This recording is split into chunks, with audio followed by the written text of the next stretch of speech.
Bienvenue.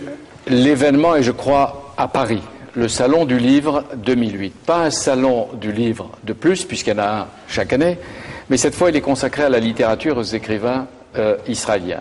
Et en 2008, l'État d'Israël va célébrer les 60 ans de sa naissance, et on peut dire aussi d'une existence meurtrie par tant de souffrances et d'interrogations pour lui et pour ses voisins. Les auteurs invités dans cette émission de Bibliothèque Médicis sont traduits pour la première fois de l'hébreu. Avec nous pour Bibliothèque Médicis, Michal Govrin. Michal Govrin. Michal. Voilà, c'est la prononciation hébraïque. D'accord, donc il faut que je m'habitue à la prononciation hébraïque. Voilà. Michal Govrin. Parfait. Ça va. Et Michal se traduirait comment? C'est Michal, c'est un nom biblique, c'était la fille de Saoul et la femme de David. Née à Tel Aviv, vous publiez chez Sabine Vespézer sur le vif. On en parlera. Orly Castel-Blum, née à Tel Aviv, vit à Tel Aviv, vous publiez chez Axe-Sud, Textile. Sylvie Cohen, française, née à Casablanca, vous connaissez parfaitement l'hébreu, Israël. Vous traduisez de l'hébreu les plus grands écrivains d'Israël.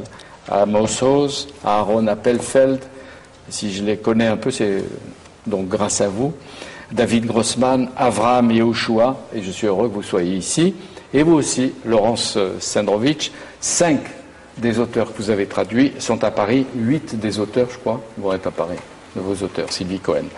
Et Emmanuel Faux, vous publiez le 10 avril aux éditions du Seuil, avec une préface de notre ami Charles Anderlin, Nouvelle Israël, un pays en quête d'avenir. Théo Klein, chez Liane Lévy, Sortir du ghetto.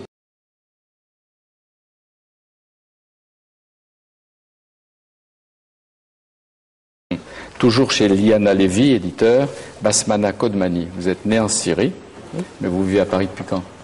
30 ans, 25 ans. C'est un exil?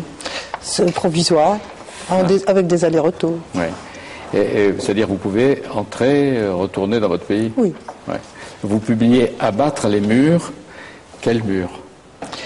Ceux qui font miroir au ghetto.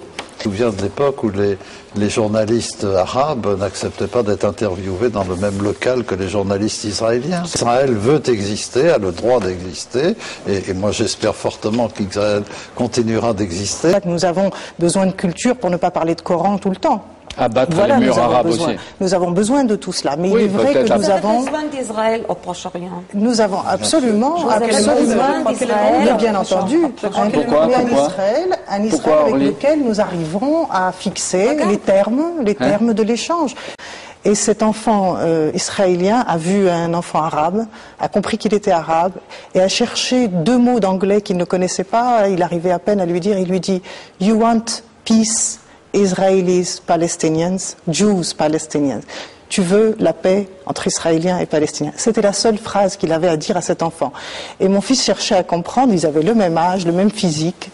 Et pour moi, c'était un moment de grande émotion parce que je voyais que cet enfant, fils de colon, sans doute lui-même élevé dans une idée qu'il est entouré d'ennemis, ce qui est vrai, avait une idée en tête, il avait 12 ans, 9 ans peut-être, je ne sais plus, et il avait cette seule pensée, c'est-à-dire une paix qui le libérerait lui.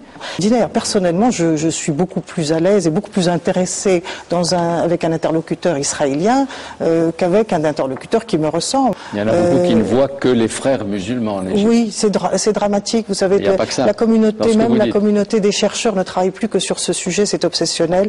Il y a une société civile qui se réveille, qui n'a rien à voir avec l'islamisme, qui sont des syndicats, des organisations de femmes, des jeunes qui militent pour l'ouverture, la démocratie, le dialogue, la liberté d'expression. L'Algérie, Shimon Peres, un chemin vers la paix, spécial Israël, le meilleur des mondes. Shimon Peres, pensée et poème.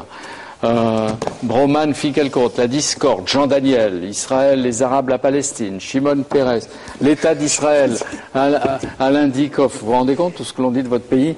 Et je pourrais en citer d'autres, Mira Magen, Yair Lapid, la 6e énigme, etc.